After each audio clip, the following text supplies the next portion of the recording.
Empecemos. ¿Qué tal? Muy buenas noches, ¿cómo están? Bienvenidos. Hoy es una noche especial, hoy vamos a hablar de Halloween, vamos a hablar de muerte, vamos a hablar de miedo, vamos a tratar de analizar varias cosas que la verdad me venían rondando por la mente, aprovechando estas fechas tan peculiares. Y aparte de mí siempre me ha llamado la atención porque no solamente es una cuestión religiosa, espiritual, sino es bastante cultural. O sea, y desde las cosas más profundas, autóctonas, siempre relacionado con lo pagano todo, y hasta lo que tiene que ver con el capitalismo, la globalización, todo eso que hace que se hayan mezclados, para mí, siempre es mejor eso, las culturas, ¿no? Pero partamos de una precisión, porque siempre creo que es importante hacerlo, de una posición relacionada a la tolerancia. Eh, la gente asume a veces que sus valores, sus principios y su fe tiene que imponérselas al prójimo. Y acompañando a esas prohibiciones de fe y demás, suelen venir prohibiciones, ¿no? Es decir, que pues, las cosas que uno no hace o las cosas que por alguna razón a su moral no le son bien vistas, el otro tampoco debe hacerlas. Y eso es algo de lo que pasa con el famoso Halloween. Uh, Independientemente de las cuestiones teológicas o históricas, he visto muchos grupos religiosos, no diré más que antes, pero con mayor entusiasmo al menos, rechazar todas estas cuestiones relacionadas a la noche de brujas. Y está bien, ok, eso es su creencia. El tema está en imponer y en adoptar posiciones que pueden acercarse al fanatismo. Entonces creo que mientras no se degenere, mientras no ocurra nada verdaderamente malo, estas prácticas van a seguir ocurriendo, van a seguir pasando y está bien que así sea. Por otro lado, hay otra manera en la que se suele rechazar estas cuestiones de la noche de brujas que tienen que ver con el purismo cultural. Es decir, que por ejemplo acá se debería solamente celebrar el Día de Muertos, porque eso es lo que se celebra aquí. Lo de Halloween es una tradición extranjera y no sé qué, bla, bla, bla. Y por supuesto también es un peligro. Es un peligro porque todas nuestras celebraciones, todas las cosas que vivimos, todas las cosas que realizamos ya son parte de un intercambio cultural bastante profundo. Desde lo más religioso como la Semana Santa y la Navidad, no ha emergido acá, digamos, ¿no? Pero bueno, es también parte. He escuchado también críticas hacia la comercialización de esto y demás. Y claro, como se habrán dado cuenta por lo que pueden ver en la mesa y por lo que alcanzan a ver aquí atrás, lo que tiene que ver con la adquisición de cosas a mí me encanta, así que no me molesta. Lo otro es lo que vamos a ver sobre el final es trascender más allá de la reflexión de la muerte e ir hacia lo que tiene que ver con el miedo en general. Así que vamos a dividir la sesión hoy en dos: el tema de la muerte y el tema del miedo. Empecemos con la muerte, sí, porque hay que analizarlo desde una perspectiva múltiple, tratando siempre de que lo racional sea lo que oprime, ¿no? De por sí ya el tema de la palabra, como le dicen algunos para no sentirse incómodos, la palabra con M, es esa autocensura de lo autopolíticamente correcto que siempre está. Hay mucha susceptibilidad al momento de decir siquiera la palabra, escribirla en redes sociales. Incluso he visto a medios de comunicación bastante serios, aparentemente, que utilizan eufemismos, que hasta el eufemismo no me ocasionaría tanto problema. Lo que sí me ocasiona ruido es cuando se tiene miedo de decir o de informar las cosas. Después de nuestro día a día, siempre ha sido hasta un tabú. Cuando estamos en alguna reunión familiar o estamos en en algún encuentro con los amigos, hablar del fallecimiento, hablar de los decesos, es como no hables de eso, trae mala vibra o trae pena, cuando es un fenómeno completamente natural y lo más sensato sería verlo desde una óptica racional. Yo siempre digo esto: la óptica racional no va a hacer que no nos duela, no va a anular la tristeza, nada, pero sí puede servir para entender mejor las cosas. Quien dice que con el conocimiento y con la filosofía va a desaparecer el dolor, va a aparecer la pena, mentira, eso no va a haber. El dolor va a estar, inclusive puede ser mayor, dependerá de las situaciones y de los vínculos que tengamos con las personas o con los animales. Vamos a hablar un poquito también de los animales, aprovechando que está Cero por acá. Pero el pensarlo es lo correcto. Y es sobre todo no negar que es una realidad. Siempre pongo el ejemplo de Voldemort en la saga de Harry Potter. Se había vuelto un tabú decir el nombre del señor tenebroso o el que no debe ser nombrado. Y en la parte final de la última película, antes del final, en la batalla de Hogwarts, la genial profesora McGonagall lo dice: dilo como es, porque igual va a ir tras de ti. Exactamente lo mismo puede pasar con el tema del deceso. O sea, decir las cosas, tratarlas, es más bien la mejor herramienta que podemos tener para mejor dicho, para generar una razón. Pero bueno, sigamos. Otra cosa que es importante mencionar es la relación del ser humano con la muerte. Porque desde un punto de vista biológico, o si quieren, más profundo, de carácter ontológico, a diferencia de lo que ocurre con el nacimiento, que podríamos discutir acerca de cuándo empieza y cuándo no la vida, discusión para otro momento, con el final de la vida no hay mucha discusión. El último estertor. La gente no utiliza la palabra estertor. Estertor quiere decir aliento. Cuando se acaba el último estertor, punto, ahí fue. No hay más discusión. En lo que es el plano terrenal, ¿no? Estamos haciendo todavía para poner más adelante el tema teológico y el tema espiritual. Entonces ahí no hay mucha discusión. La vida termina con el último suspiro, con el último latido del corazón. Y inclusive así podríamos discutir, porque por ejemplo diríamos qué pasa con las personas que están en un estado vegetativo. Biológicamente su corazón sigue funcionando, pero algunas otras funciones no lo hacen. Entonces se puede considerar eso vida. Discusión para otro momento igual. Desde un punto de vista biológico, ya lo decíamos, tiene que encontrarse algún consenso o apegarse, mejor dicho, a la cuestión científica. Pero desde el punto de vista cultural, ya la realidad es muy distinta. ¿Por qué? Porque hay un libro muy genial de Michel Onfray que se llama El Antimanual de Filosofía. Y en este libro el filósofo francés escribe acerca de esta relación que tenemos con la muerte. Y por ejemplo reflexiona sobre los entierros. Él dice: nosotros en nuestra cultura occidental estamos acostumbrados a, de alguna manera, almacenar a nuestros fallecidos. El tener un cementerio, el tener el tener las cenizas o cualquiera de esas cosas implica almacenar, implica, en el buen sentido de la palabra, tener un lugar donde están. Porque queremos visitarlos, porque tenemos nuestros recuerdos, nuestra nostalgia, porque, qué sé yo, porque a veces tenemos hasta nuestra culpa y nuestros reproches a nosotros mismos, pero está en nuestra cultura. Pero Frey nos dice: esto no siempre es así. De hecho, ustedes pueden pensar en situaciones en las que a la gente no se la entierra de la misma manera hace 3, 4 siglos o en otras civilizaciones. Es muy diferente. Piensen, por ejemplo, lo que ocurre en la India con el famoso Ganges. O lo que veía con las tradiciones vikingas, bueno, que están mezcladas con la ficción, el tema del barco y la flecha, ya, pero no siempre ha sido como es. Y no siempre la realidad es como nosotros la vivimos, sino más bien hay diferentes maneras de entender esto. Incluso dentro de la misma civilización nuestra, lo que tendría que ver con el momento último del fallecimiento. Hoy, dice Onfray en ese mismo libro, en el Antimanual de Filosofía, la gente termina su vida en los hospitales, en las clínicas, porque es lo que le toca.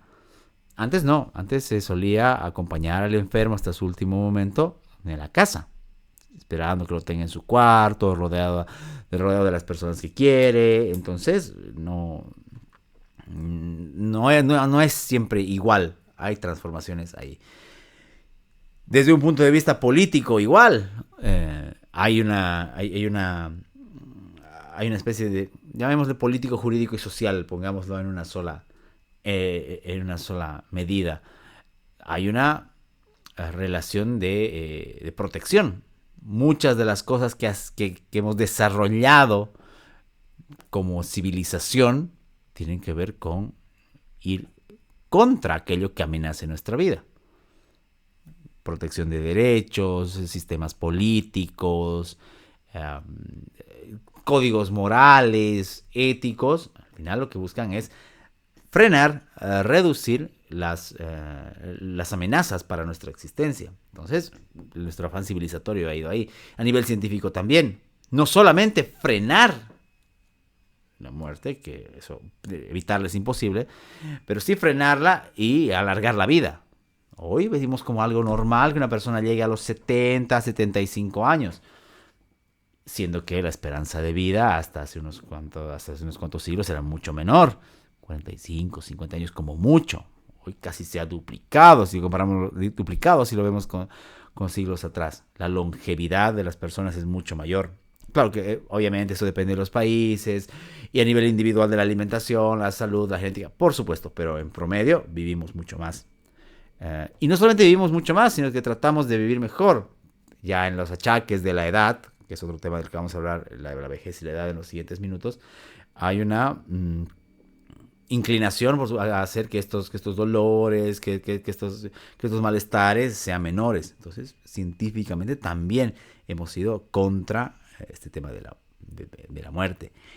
Hay una escena eliminada en El Padrino, porque esto lo menciono porque vamos a hablar acerca de la muerte y el poder, que está en el libro, es muy buena, pero que no llegó al corte final en la 1, sí podemos encontrarla en YouTube, está en las eliminadas, que es cuando hay una escena en la que Don Vito llama a Sonny y no se entiende bien la película para qué, pareciera que fue para una reunión y no, pero en realidad en el libro de lo que se trata es que lleva a Sonny a ver a su antiguo consigliere que está en sus últimos minutos.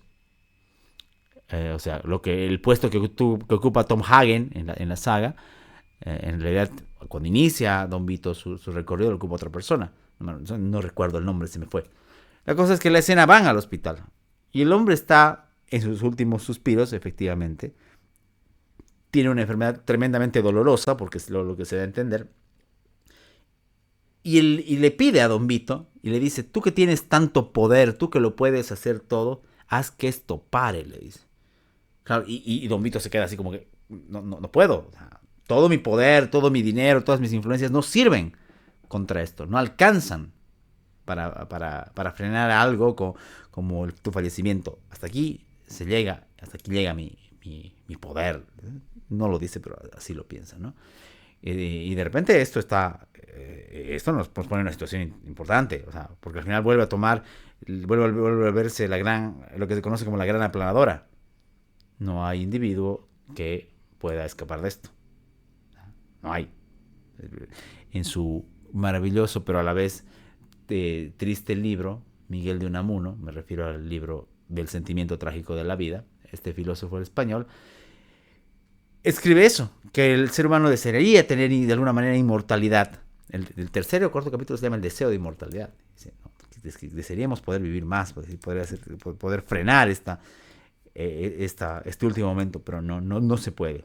Entonces, la filosofía también trata este tema.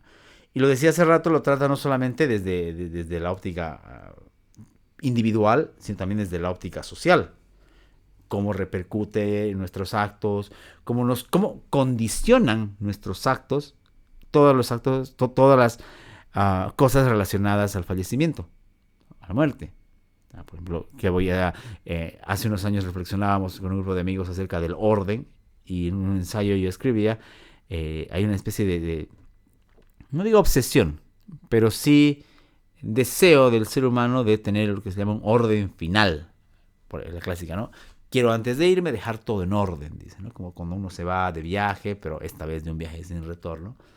Y como que tenemos también esa inclinación. Y es correcta, me parece adecuada. Por supuesto, pensando que uno tiene esa posibilidad. En otros casos, seguramente cuando hay accidentes o muertes súbitas, eso es absurdo, no se puede, no se puede calcular.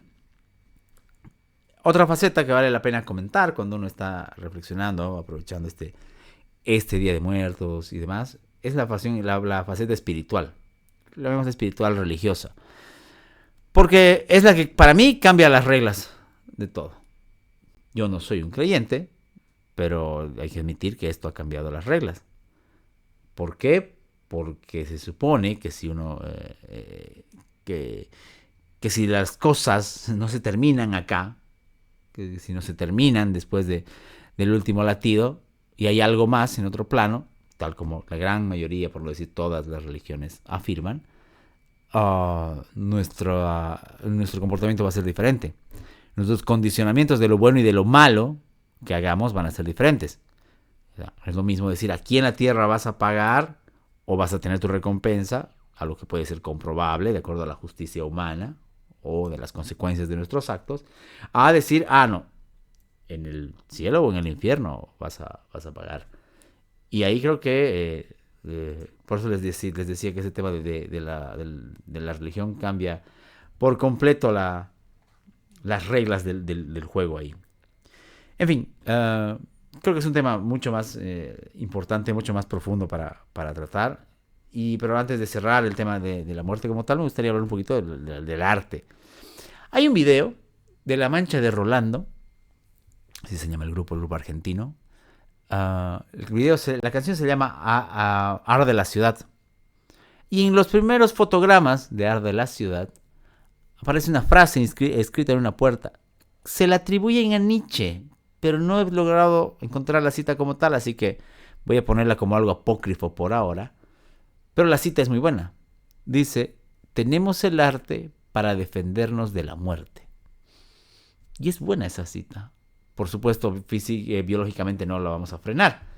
Pero a nivel de producción intelectual, por un lado, cultural y artística, por supuesto, funciona. Porque permite uno, antes de que existiese la tecnología, antes de que existiesen todos estos aparatos que hoy utilizamos, que registran cosas, el arte fue la primera expresión, desde lo rupestre, si quieren pensarlo, hasta el arte moderno, contemporáneo, aunque claramente no soy muy fan de él, para dejar un legado, para dejar una muestra de lo que se ha vivido, de lo que ha acontecido incluso. Entonces, contra el olvido y contra la muerte funciona el arte. Y está bien pensarlo. No es casual tampoco entonces que además de un montón de cosas que han sido motivos del arte, la muerte haya sido uno de ellos. Pueden encontrarse con cuadros, con obras de teatro, con películas, y vamos a hablar un poquito del miedo en el segundo bloque, y que tienen como un tema central.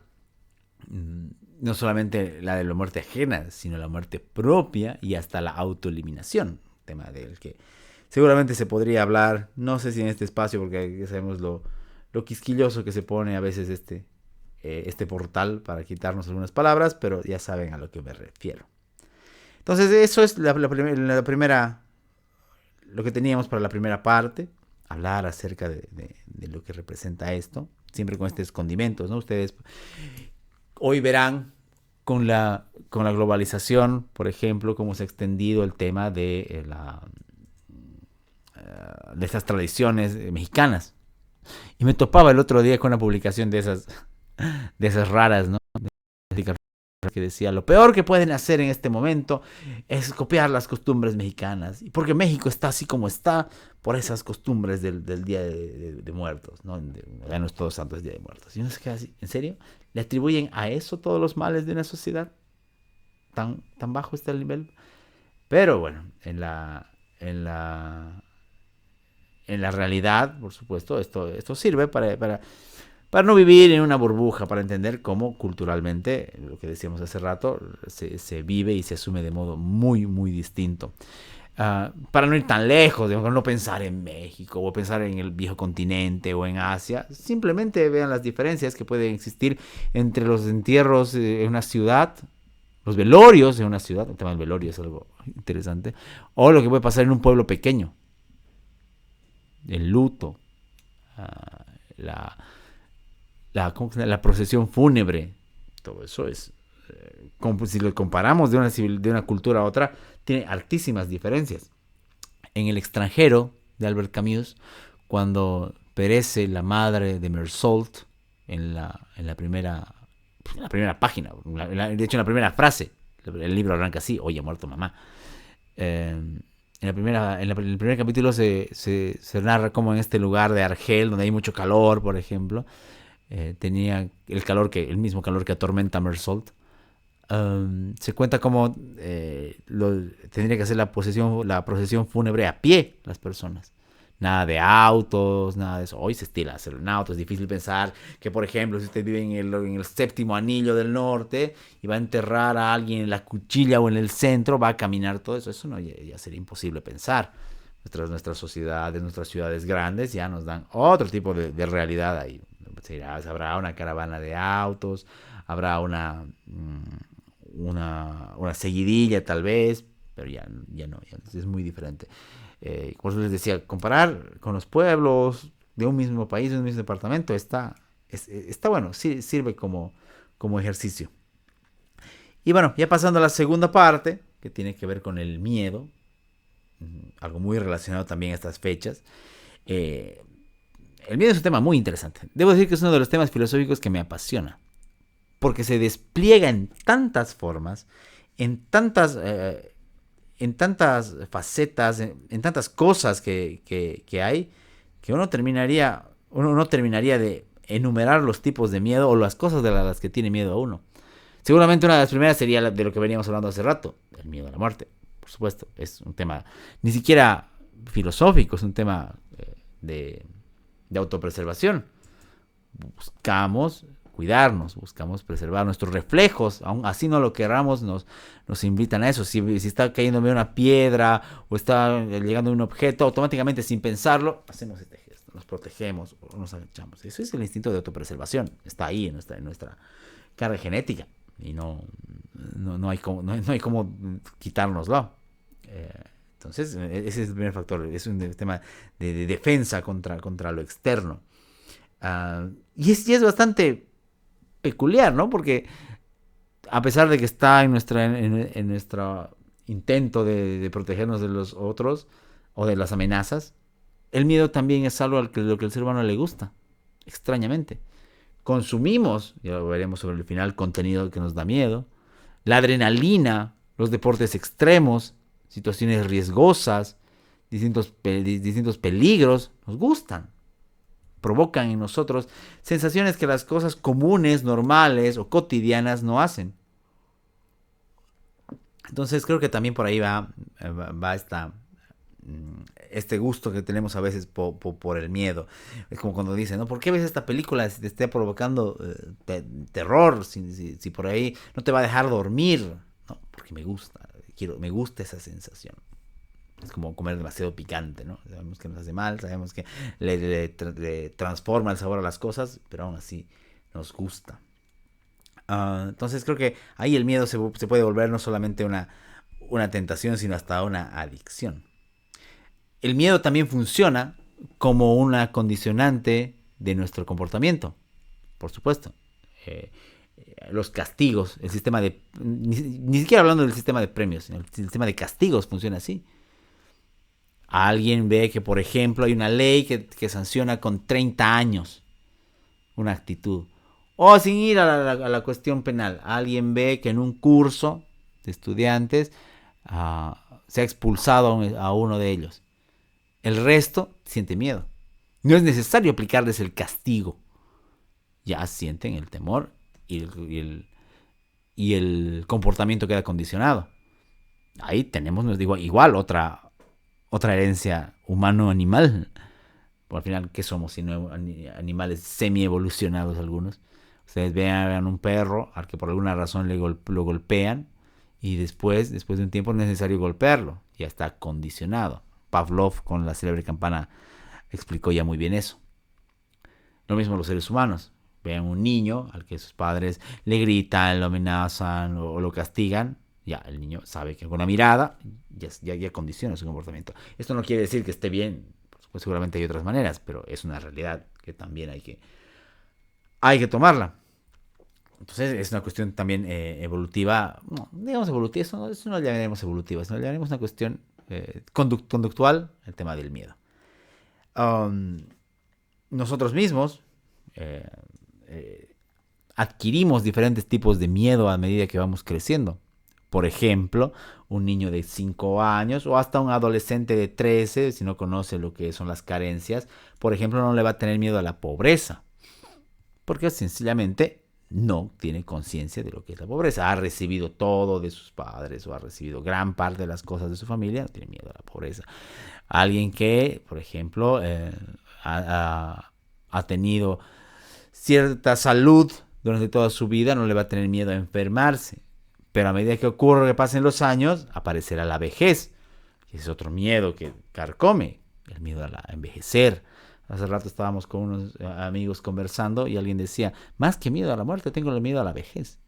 Claro, porque hay un punto en el que las dolencias y el mismo funcionamiento y degradación del cuerpo, y esto no tiene que ver con un ánimo ofensivo, sino con un ánimo real, hacen que ya no sea igual la vida. Levantarse por las mañanas ya es un dolor, realizar las actividades comunes ya es un pesar. Entonces, creo que por ahí también hay una comprensión de ese miedo a la vejez, cosa que no es nueva. Desde la época romana, Cicerón había hablado acerca del miedo a la vejez. Hoy, en el siglo XXI, lo que hemos dicho, esta vejez se ha alargado, pero sigue siendo un tema muy, muy importante para analizarlo a la hora de saber a qué le tenemos miedo. Y de repente, unido a lo que habíamos hablado hace rato, el tema de la muerte, está ese miedo a saber que no podremos alcanzar todas las cosas que hemos querido realizar en la vida, o el miedo a dejar a las personas que queremos. Uno dirá, por último yo me muero y punto, no me pasa nada. Pero me da miedo que las personas que están a mi cargo, las personas que están relacionadas conmigo, se queden solas, que queden desamparadas. Entonces, hay una una especie de transformación también de nuestros miedos, por no decir para no decir solamente la aparición de unos. Porque, por ejemplo, así como hay miedos que aparecen en nuestra vida, también hay miedos que van desapareciendo. Cuando somos medianamente racionales y grandes, ya no le tenemos miedo al monstruo debajo de la cama o del ropero como en Monsters Inc. Le tenemos miedo al recaudador de impuestos. Le tenemos miedo a que la policía nos pare en la esquina. Le tenemos miedo al Estado que nos vigila. O sea, nuestros miedos también van cambiando a medida que nuestra vida va transformándose. Y hablando del Estado, esa es otra cosa muy interesante. A nivel social también son miedos que se van adquiriendo. Piensen, por ejemplo, en el miedo al futuro. Ese es un miedo muy interesante. Hoy que estamos en crisis, por ejemplo, ¿no? Las personas tienen miedo al futuro. ¿Qué vendrá? O decimos, me asusta lo que vendrá. Entonces ese es un miedo. Dicho de otra manera, igual, a nivel ficción, las distopías que nos han hecho, nos han metido el miedo del futuro. Pero un miedo saludable, debo decir yo. Por ejemplo, las distopías de Orwell, de Bradbury, de Huxley, y todas esas películas inclusive. Dicen, ok, mira, esto puede ser el futuro. Te pueden perseguir, te pueden encadenar, te pueden acabar contigo. Puede pasar. Claro, y eso sirve. Ese miedo nos alerta y dice, ok, eso es un libro. Pero resulta que había sido más cercano a la realidad de lo que parece. Alguien entenderá, por ejemplo, que un sistema de control. Uno ve películas como Matrix o ve de Vendetta o la misma 1984 y ve y lee sobre sociedades en las que todo está controlado, estamos espiados todo el día. Y dices, no, qué barbaridad, qué miedo que des. Es la realidad ya. Ya sea por la coerción y el impulso del Estado, o ya sea porque hemos cedido nuestra privacidad por estos aparatitos, ya está, ya es una realidad. Entonces hay diferentes tipos de miedo.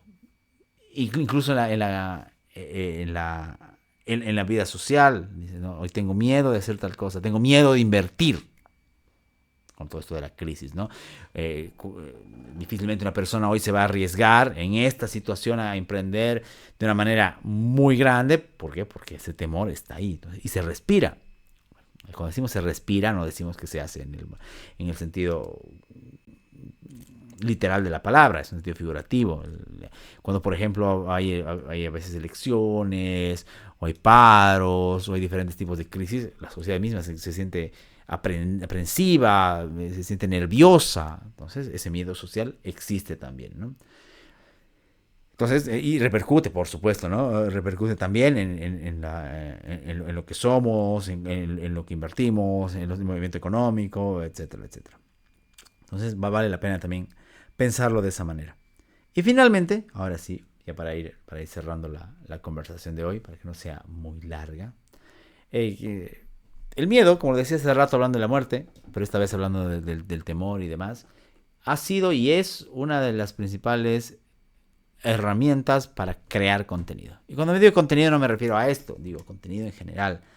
Desde la forma más clásica, los relatos, los mitos y leyendas, que ni siquiera se escribían. Hoy, bueno, se escriben, se transmiten a través de libros y demás, pero originalmente era la tradición oral. Los famosos mitos, las historias de terror de los pueblos, de las antiguas civilizaciones que de boca en boca han ido transmitiéndose y transformándose, ¿no?, en diferentes versiones. Ha sido una manera de pasar justamente estas historias que llegan hasta nosotros. Posteriormente aparece la escritura, aparecen los libros. Bueno, y de eso hemos preparado algunos videos por ahí que están circulando. Tenemos un montón de escritores que escriben sobre el terror, el más conocido Edgar Allan Poe, también está Horacio Quiroga, está el caso de Lovecraft, el tema del terror cósmico, que es un terror muy interesante. Hay el tema del miedo. A mí me gusta Bradbury, ya lo he dicho mil veces, hemos hecho todo un programa sobre Bradbury, que de repente no es el miedo, no hay un monstruo ahí, pero la desaparición de una nave en el espacio, el perderse en el vacío, también a través de la lectura nos da otra especie de miedo. Entonces, lo hemos hecho también a través de los libros. Después evolucionó esto con la aparición de la imagen, las películas. O sea, ya pensar en un siglo de cine, sí, del género del terror, claro, ya con Nosferatu, con los grandes personajes de la literatura, de Stoker, Drácula, de Shelley, de Frankenstein, o La Momia, por llevar un clásico, o El Hombre Lobo, fueron los primeros en llegar al cine, a las películas. Y ahí se ha transmitido de esta manera visual y auditiva. Ya no era lo mismo imaginarse al monstruo, al ser tenebroso, a verlo en una película. Entonces, y hoy, bueno, con la aparición de los efectos especiales y demás, eso también se ha transformado. Pero a mí me parece, y creo que eso es importante también decirlo, que ha también desensibilizado a las generaciones. No lo digo en el sentido malo esto, sino lo menciono en el sentido de la técnica. Vean ustedes, háganle ver una película de terror a un niño de 12, 13 años, una película de los años 70, 80, le va a parecer algo meh, porque ya ve cosas más fuertes. Entonces, el nivel del terror, de las películas y los tipos de películas han cambiado. Por supuesto, hay otras que no, que siguen completamente vigentes, y es por eso que son grandes creaciones. Pienso, por ejemplo, en El Resplandor, de Shining. Es del 70 ¿no? De Shining, ya se me fue el año. De Stanley Kubrick, la adaptación del libro de Stephen King, El Resplandor.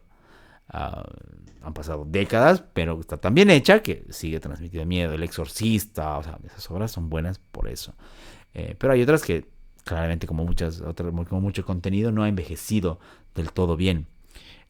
Por eso el tema de los efectos especiales, el tema del horror gráfico, contra la otra escuela, de repente, como es el suspenso, que si no es el terror como tal, tiene otra naturaleza, ha funcionado y funciona de otro modo. Entonces creo que el mismo cine ha evolucionado en aquello. E incluso, aprovechando que están acá Jack Skellington, Sally y Zero, a partir de estos años 80, 90, personajes que antes eran de terror y que eran vistos como íconos de esa, o situaciones que eran vistas solamente como esa, han trascendido hasta el contenido infantil y humorístico, ¿no? Lo mismo Hotel Transilvania y todas esas cosas que son animaciones y películas para niños, pero utilizando personajes e historias que eran del terror más profundo décadas atrás.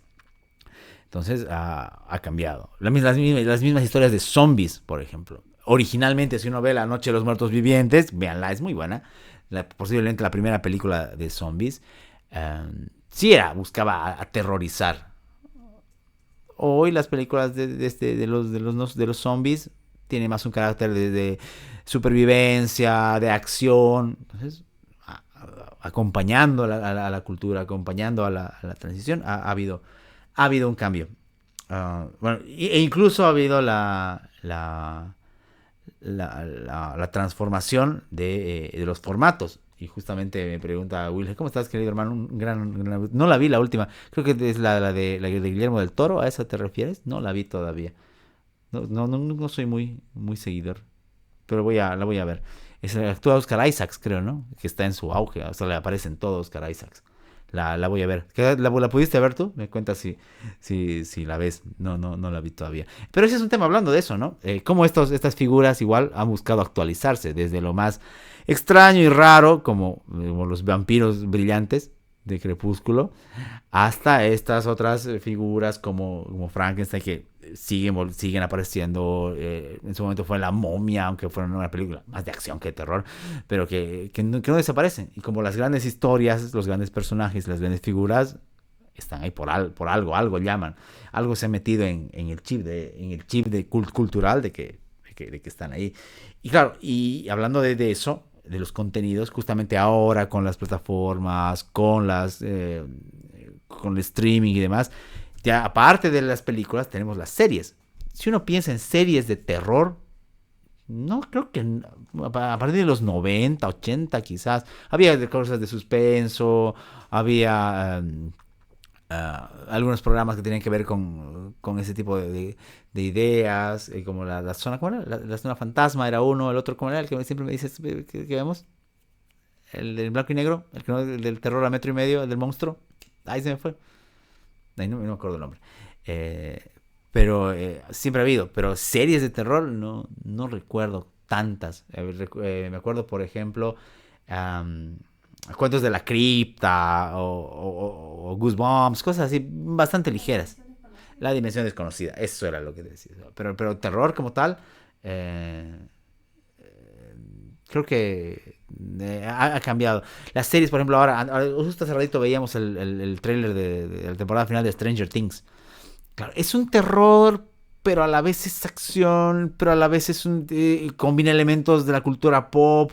Entonces, creo que esas barreras entre los géneros se han ido borrando un poco. Entonces, dices, hoy sí, Stranger Things, ves ahí los monstruos, hablan de demonios y demás, pero no es que te va a asustar. Entonces, es un contenido diferente. Muy bueno, a mí me gusta, pero no. El tema de las películas de terror, ¿cuál es de las últimas que puede causar miedo? Mira, yo no soy tan he ido a ver, he visto en general todas las del Conjuro y demás, casi todas. Algunas escenas dan el teléfono negro, no sé, creo que no son tan, creo que hay hay mucha condición de lo predecible. O sea, ya lo que decíamos la otra vez, está el personaje en el baño, está el espejo, y todos sabemos que cuando cambia el ángulo del espejo ahí, va a aparecer el demonio atrás. Ya lo sabemos. Ya sabemos que cuando hay un silencio largo, va a aparecer. Entonces, creo que como pasa en todo, ¿no? La originalidad y demás eh, tiene que ir renovándose. Y aparte, lo que le decíamos ahora, hay cosas que envejecen bien, cosas que envejecen mal. A ver, ¿qué fui a ver hace años? El Rito, por ejemplo. No estaba mal. Aparte, bueno, estaba con Anthony Hopkins, estaba buena. Tiene sus cosas. Pero había otras cosas que eran ya predecibles. El aro, sí, claro, ¿no? Aparte, ¿no? Aparte, y eso que estamos hablando de la versión del aro norteamericana, porque hay la versión asiática que lo que allá tienen otro toquecito para el terror también. Sí, por lo menos la uno sí fue. Y claro, aparte era la época, por eso hace rato cuando empezábamos la transmisión, tanto acá por TikTok o lo que va a quedar en YouTube que vamos a subir. Depende mucho también de las épocas, o sea, no es lo mismo. Hoy si quisieras mostrar en la televisión un espíritu saliendo de la pantalla, no te cierra, porque casi no se ve televisión. Las nuevas generaciones tendrían que ver al espíritu salir de sus celulares. O sea, Es otro contexto. Como toda película, libro, series se alimentan del contexto. Puede ser que la calidad esté, pero también va de eso. Y como decíamos también hace rato, hablando del miedo, ¿no? Culturalmente hay otras cosas. Hablamos hace rato del tema de las leyendas, por ejemplo, ¿no? Las cosas que nos parecen extrañas, las cosas que nos parecen, no, al revés, las cosas que nos parecen normales, predecibles, repetidas, para otra persona de otra cultura nos pueden parecer asombrosas. Y creo que con el cine puede pasar lo mismo. Entonces creo que eso que menciona también Dennison de que la misma fórmula en todas las películas, sí, o sea, claro, pero es que es parte también de la magia. Es lo que Coleridge llamaba. Coleridge tiene un gran libro sobre la historia del arte, pero tiene otra reflexión que se llama la suspensión de la incredulidad. Eso es.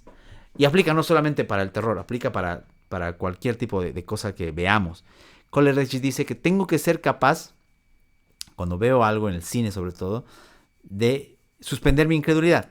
Cuando estoy viendo ese personaje tengo que olvidarme de que es un actor, tengo que olvidarme de que son efectos. Por último, si se ven los hilos, también tengo que olvidarme de eso. Tengo que suspender eso para que al verlo me produzca algo. Porque si yo en ese momento pienso, ese es Robert Downey Jr. y no es Iron Man, se me arruinó la experiencia. Entonces, esa suspensión es otra. Y en el terror lo mismo. ¿Cómo vimos el otro día la de Hugh Grant, el de las mormonas? Empieza bien, pero se va cayendo, caen unas cosas medio extrañas, una mujer no muerta, pero arranca bien. Y ahí, hablando de eso, creo que ese es otro tema. Que muchas películas tienen premisas interesantes. En terror, sobre todo, y en otros géneros, pero que van cayendo. Como que empieza el pico y lo que antes considerábamos un clímax de emoción es más bien como un corte. Y algo pasó y no se resolucionó, o no se resolvió, mejor dicho, la narración en ese punto. Entonces creo que por ahí también va. Ha habido varias que tienen premisas interesantes. Hay una muy buena que parte de una cuestión buenísima, pero que se cae en el absurdo después. No me acuerdo el nombre, es con Mark Wahlberg. Es una película en la que de la nada todas las personas empiezan a acabar con su propia vida. Con lo que sea que tengan a mano. De la noche a la mañana. Y la premisa es buenísima. O sea, dices, oye, ¿qué le provoca a la gente esto? Exactamente. Y después era que las plantas tiraban esporas para defenderse de los humanos. O sea, ya, pero no te... O sea, partía de algo mucho que podía ser mucho más brutal y te cae. Entonces creo que ahí pasa. Un libro que te haya generado terror, para mí recordado creo que fue el ensayo sobre la ceguera. Claro, del buen Saramago, con su gramática tan particular que no deja espacios y que puede cansar a la vista, ¿no? Era muy bueno Saramago. Recuerdo además que me recomendaste a Saramago el ensayo sobre la ceguera cuando lo compramos en la Feria del Libro, el 2010, si no me equivoco. Sí, me acuerdo. Sí, el ensayo sobre la ceguera, me acuerdo. Después, hace no mucho me compré el almohadón de plumas. Bueno, debe ser unos 4 o 5 años. Sí, fue lo compré en Montevideo. De Quiroga. Los de Poe, cuando era más joven, sí me causaban un poquito de terror, más de suspenso, pero el almohadón de plumas y estos cuentos de Quiroga están buenos. El descubrir a ese bicho hematófago, creo que es una mezcla de terror y asco, pero funciona. El fin de los tiempos, esa era la película. Sí, bien, gracias por la complementación. Me pregunta Gar, volviendo a este tema, porque era el tema original en libros de terror, ya lo mencionaba, los cuentos de Quiroga, siempre los de Edgar Allan Poe, que aquí hay 2 ediciones diferentes, hasta 3 ediciones diferentes, parte de la librofilia, de la bibliofilia, es también coleccionar ediciones diferentes de libros, y hay varios. Algunos más. Hicimos una reseña el otro día, el extraño caso del señor Valdemar, que para mí es buenísimo. Están los libros de Stephen King, que a pesar igual ya está repetido y demás, pero escribía bien, no hay nada que hacer. De repente el problema con Stephen King es que ya sabes que en algún momento van a ser series o películas, digamos, ya lo sabes, pero están buenos igual. Después, ¿qué otra cosa de terror se podría leer? Terror cósmico, lo que decíamos, Lovecraft, que también es muy, muy bueno. Es que viene el terror analógico. A ver si lo revisamos. Me dicen que It me gustó más que la película. Sí, dicen que está buena la serie de It. Salió un capítulo recién en Max. Bueno, HBO Max cambia de nombre cada tiempo. Y claro, entraría dentro del horror cósmico por alguna razón que no voy a mencionar, pero sí, y fíjate, hablando de It, está bueno eso, porque a pesar de que han hecho eh, de que han hecho las nuevas y demás, es tan genérico, tan fuerte su impacto generacional, que la de los del 90, pues, o sea, todo el mundo le quedó clavado el personaje. Y creo que la, gran parte también de eso es el legado que dejan eh, las, perdón, las películas y los formatos, ¿no? Mencionabas un lugar en silencio. La premisa igual es buena. Claro, obviamente, es un lugar en el que no se puede hablar. Un completo silencio. La fantasía, seguramente, en algunas circunstancias. Está bueno, está bueno. No vi la precuela, esa sí me quedó pendiente ver. Las otras sí. Exactamente, Welcome to Derry es el nombre de la serie, la precuela de las dos últimas de It, que en teoría no están conectadas con la del 90, pero hay unos guiños, bueno, todas esas cosas de hoy de los universos cinematográficos que pueden llegar a confundir. Pero está bueno. Dicen que salió un capítulo, no lo vi. Igual, hablando de eso, y hace rato decía que había visto varias del Conjuro. Y claro, ahí entra otro cliché de las películas. Esa famosa frase, basada en hechos reales. Mentira, ¿no? Varias cosas no son basadas. Algunas cosas sí, o una cuestión mínima. Pero cuando nos ponen eso, está basada en hechos reales. No, nos asusta. Uy, no, pero ocurrió. Entonces, otro de los clichés, que sin duda están eh, bastante usados. Hemos hablado de películas, hemos hablado de series, hemos hablado de libros. Pero como también hay que mencionar, y también es otra discusión que ocurre hoy, está el tema de los videojuegos. Porque también ahí sí creo que la evolución de los formatos ha sido brutal. Ya tenemos varios años, pero además, como buenos niños de los 90, heredamos las consolas y cosas de nuestros padres y tíos.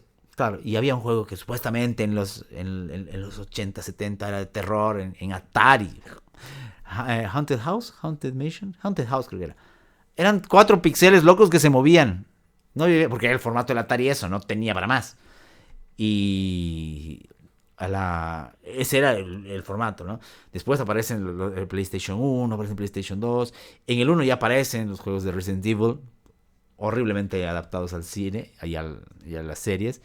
Pero ya empiezas a notar, ¿no? Cómo va evolucionando. Silent Hill, como inolvidable la primera vez que uno juega Silent Hill. Y así van apareciendo hoy con todo lo que hay, los últimos Resident Evil. Igual hay, pero igual lo mismo. Hay una. Hay una. Hay un desarrollo ahí de los formatos que ha sido mucho más rápido que con el cine. Igual hay una línea extraña, porque entre el videojuego que buscas entretener, pero también buscas asustar. No sé, es bastante peculiar el videojuego de terror, y creo que están saliendo menos. Ya no, obviamente no juego tanto, aunque me gusta. No creo que no salen tantos juegos de terror, y de hecho están volviendo a los remakes. No, la última sale en también. Bueno, no, los videojuegos. Por eso. Ah, sí, no, la última es nueva, ¿no? No. Pero sigue siendo una franquicia ya antigua. O sea, ya no es algo nuevo, los remakes y demás. Pero sí, hay cosas que están buenas. Volviendo al tema, cerrando el tema de los videojuegos, me dice Resident Evil 4, gran juego. Sí, yo le tengo cariño especialmente al 4, pero más al 3.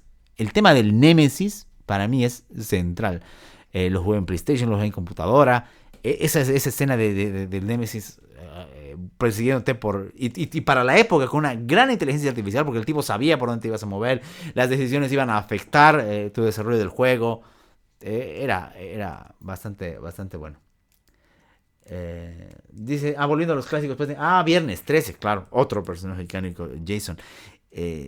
Sí, incomoda, incomoda, pero incomoda también por cómo es, ¿no? Siempre, bueno, no en todas, pero el campamento, la pareja, y había un monólogo de Adal Ramones, sí, así de viejos estamos, nos acordamos de Dan Ramones, en el que hacía la burla de eso, ¿no? Siempre es el capitán del equipo de fútbol americano con la porrista, que están los dos solos, que se van al bosque, al monte y aparece Jason y demás. Sí, no, es algo bueno. Ah, claro, el tema de, igual, no sé cómo ha envejecido, no le he vuelto a ver hace mucho el tema de Freddy Krueger, pero la premisa es brutal. O sea, un tipo que te ataca en los sueños, que te persigue en los sueños. Entonces sí, me estabas olvidando, que me retroalimentas de eso, hermano, porque me estaba olvidando de estas grandes historias. Como digo, y no van a tardar en aparecer. Y me parece que ahí también se nota otra cosa, que es cuando ya se empieza a exagerar, ¿no? Cuando ya dices, creo que darle un remake, o de hecho ni siquiera un remake, sino un crossover a otra, que el Jason versus Freddy, que este contra el otro, ya medio jalada de los pelos. Ni con decirte que el Alien versus Depredador ya me salió raro, digamos, ¿no? Pero creo que ahí también está el tema de las exigencias. Dice, no sé, no recuerdo un videojuego que te cause terror. Silent Hill puede ser. Ah, no, ¿sabes cuál sí me causó miedo? Y no lo terminé de jugar porque le presté el disco a mi padre y no me lo devolvió. El Resident Evil, no sé si era el 7 o el Village. Porque cambia la fórmula. Se olvidaron de los zombies, básicamente. Y es un juego casi de supervivencia de terror. Y como ya el formato del PlayStation 4 es bastante bueno, entonces sí me causó un poquito de miedo ese. Sí. Después no, los otros, de repente es más por nostalgia, el Resident Evil 3, 4, pero eran buenos. Eh, Igual, ¿no? Siempre está este tema de los contenidos, volviendo al tema de películas, series, libros. Eh, Creo que también por lo que hablábamos hace rato del exceso de contenido y la falta de sensibilidad hoy. Lo otro es el, el tema del recurso clásico, ver litros y litros de sangre, ¿no? Ah, no, que tiene un nombre ese género, también me lo puedo decir por ahí, se pone sensible TikTok. Pero me decía hace rato, Verónica, el tema de Soul. Claro, el juego del miedo, la premisa igual, ¿no? O sea, igual, creo que el problema no es ahí con Soul. El tipo que buscar castigos y busca con otros, ya, o sea, ya, ok, pero igual, la 7 la 8 la 9 el origen y todo, esa sobreexplotación. Sí, no, pero ya es sobreexplotar. Entonces, creo que por ahí no hay muchas. O sea, se acaba, no digo que se acaban las ideas, aparecen, pero como el recurso fácil está. No, y está bien, se consumen, digamos, ¿no? No solamente en el terror, en todo, igual en la acción, es por eso que hay, creo que 15 películas o 13 películas de Rápidos y Furiosos sumando los spin-offs, digamos, ¿no? O sea, la gente va a volver a eso, porque hasta por curiosidad, digamos, ¿no? Pero sí. La verdad es que si te fijas en los últimos 10 años nadie salido algo que te genere ese miedo. Así fuerte creo que no.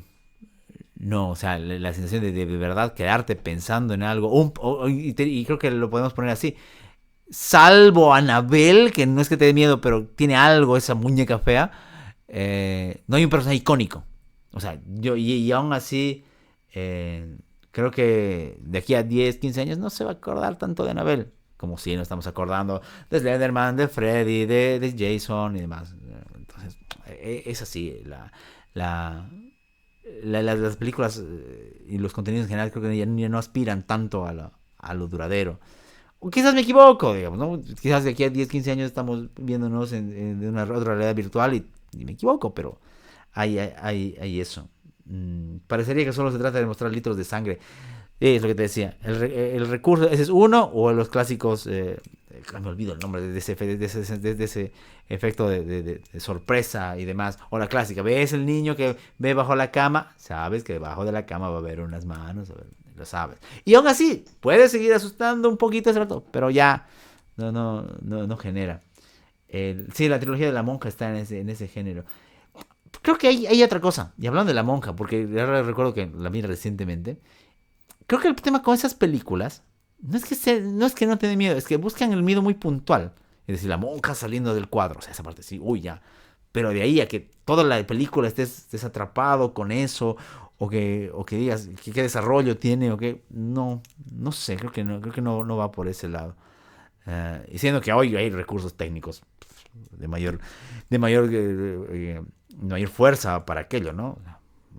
animación y demás. Y ojo también, ¿no? Hablando de las rotas de los litros de sangre, el CGI, ya lo hemos visto, no solamente en el terror, sino en otros géneros, el abuso del CGI y la sobrecarga del CGI en las películas o en los estudios, también ha implicado una pérdida de calidad.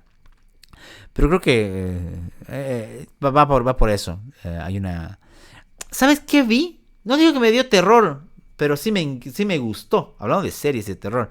La caída de la casa Usher en Netflix. A ver, la vi porque obviamente yo soy hasta la muerte de Tim Poe. Pero... y cada capítulo tiene el nombre de un relato de Poe. O sea, se cacha más o menos por dónde va. Y uno sabe que si la serie se llama La caída de la casa Usher, sabe cómo va a terminar. Pero por ese guiño, por ese gusto, de repente apunta a un nicho, digamos, ¿no? Pero me gustó, tenía sus cositas. Funcionó. No digo que fue la gran serie, pero funcionó. Actuaba Carla Gugino, que eso es igual otra razón para ver una serie. En fin, creo que eso es. Ah, ¿qué opinas del hecho de festejar Halloween? Lo decía al principio. Ah, ¿te acuerdas? Depende de qué llamamos festejar Halloween. Son festejar Halloween es salir disfrazado o tener las fiestas en bares del centro como en la vieja época. Eso es memorable. Ahí sí todo se justifica. Incluso hasta disfrazarse de Harry Potter bajo una tormenta, como te acordarás ese año que tuvimos que caminar el centro. Pero creo que está fuerte. O sea, y si lo comparamos, recordando los años aquellos, de los años tiranos a hoy, sí se ha expandido. ¿Te acuerdas cómo costaba que la gente se disfrace, que se enganche a Halloween? Costaba un montón aquí en Santa Cruz. Y todavía cuesta en algunos círculos. Creo que ya ha funcionado, se le encuentran otras cosas, una forma más comercial y demás. Es que ni siquiera se festeja, se la pasa, se divierte. Creo que ahí no hay estrés, digamos. No creo que haya conflicto. Más que encima tenemos que lidiar con que varios años no hemos tenido festejos de Halloween acá. El 2020 no lo hemos tenido por el paro. El 2019 por el paro. 2020 por la pandemia. 2021 sí. 2022 por el otro paro. El de los 36 días del censo. Entonces como que cada cierto tiempo, por lo menos aquí en Santa Cruz, no se festeja el Halloween. Pero está bien, es un desahogo. Ahora, ¿cómo ha crecido el tema del centro, no? Por diversión, el tema de dulces, los niños, los disfraces y los no niños que también solemos ir, es absurdamente lleno. Espero que para mañana la alcaldía, bueno, ya es hoy, ¿verdad? Ya estamos en viernes 31, haya podido planificar eso. He visto así unas imágenes de un cierre de más cuadras, porque es mucho, ¿no? Y está bien, la originalidad para mí siempre está buena, ¿no? Ahora, volviendo a eso que decías, ¿no? El tema de Halloween, y ahora contra las otras tradiciones de lo de Todos Santos, o el Día de Muertos en México, los famosos, no sé cómo se llaman, hay esa diferencia. Luego en Cochabamba eran mastacus y en Sucre son canchacus, creo, ¿no? Igual, por ejemplo, en Sucre, donde yo me crié, es un clásico eso, ir a rezar por comida y específicamente por panes, masitas o el célebre mondongo chuquisaqueño, que antes, en la vieja época, se comía solamente en Todos Santos. Ahora no, ya por fortuna existe en el Año Redondo. Pero igual, creo que la posición maniquea es mala. Primero porque por fortuna no coinciden en fechas. Pero de ahí a decir, no, esta celebración tiene que cortarse porque debes valorar lo otro. No, son dimensiones diferentes. Y creo que ambas pueden coexistir. Ahora, en cuanto a lo que es el Halloween como tal, para mí está genial. A mí me encanta. No solamente por el tema de las viejas épocas, sino hasta por lo lúdico, por la creatividad, por todo. Entonces creo que eso ha ido. Hasta por el consumo de dulces. Aunque ya no nos gustan tanto los dulces a nuestra edad, pero funciona. Ahora, pero hablando de eso, ¿sabes que también me hace un poco de ruido? En el colegio en donde trabajo, es un colegio con educación bilingüe. Entonces hay Halloween. Mañana o más tarde los chicos van a celebrar Halloween de manera pomposa. Ya todo el día hoy se pusieron a ordenar, a decorar y está muy bien. Pero saliendo de eso, pienso en el tema de la ciudad. Las ciudades como tal comunican cosas, ¿no? Entonces que tu único lugar donde haya algo siempre sea el centro, también comunica que hay pocas cosas, ¿no? O sea, Estamos lejos porque aquí no es una tradición decorar las casas, así, decorarlas como Halloween. Máximo se hacen los negocios, pero no hay un bulevar, no hay otra cosa, no hay otra avenida donde se haga. A lo menos yo no lo he visto, ¿no? Pero sí, nos quedamos con lo del centro y seguramente mañana va a ser así. No sé qué pasará con las personas que proclaman la fe. O sea, he leído dos cosas. Una de carácter privado, que está muy bien que lo puedan hacer. Festejan su Halloween o anti-Halloween, Noche Blanca. He leído de todo. Que está muy bien. Mientras no vayan a perturbar al prójimo, la libertad está genial, tanto de festejar o no de festejar, o de rezar. No tengo ningún problema con eso. Pero lo que me decía, sí me era interesante un par de años, que ya no lo vi, y lo buscamos el año pasado, fueron las personas que se van a parar en el atrio de en el frontis de la catedral para que no pasen los disfraces por la catedral. Pasó un año, pero creo que eso ya no ocurrirá este año. Hay que apuntar a la tolerancia religiosa, a la tolerancia en general, ¿no? Eso uno debe apuntar. Si lo irracional ya lo tenemos en la política, lo otro debe ser por lo menos una convivencia más sana. Mientras no haya agresiones y todo, ¿no? Eso es lo importante. Pero bueno, creo que eso es básicamente lo que había que compartir hoy. Hemos hablado de varias cosas. Hemos hablado de Halloween, del miedo, de la muerte, de tabús, de películas. ¿Y cuánto tiempo estamos? Estamos hace 1 hora y 39 segundos. Bien, creo que ha sido la noche adecuada y lo que se esperaba. Gracias a quienes se han conectado. Gracias, querido hermano Wilhelm, por tus comentarios y por tus conversaciones. Hay que tomarnos un café. O, ¿por qué no? Nos vamos a juntar en el estudio de grabación. Hay que hablar de cosas interesantes. Así que vamos a estar conversando para poder hablar no solamente sobre derecho ni épocas de bares del centro, sino sobre tantas cosas que son interesantes. Gracias a los que se han conectado, a los que nos han dejado sus likes y todas esas cosas que hacen que el algoritmo nos alimente y nos permita seguir creciendo, tanto en TikTok como en YouTube. Nos volveremos a encontrar cuando tengamos alguna otra excusa para hablar. Un gran saludo, un gran abrazo, que estén muy bien y que tengan un muy buen descanso y un divertido Halloween.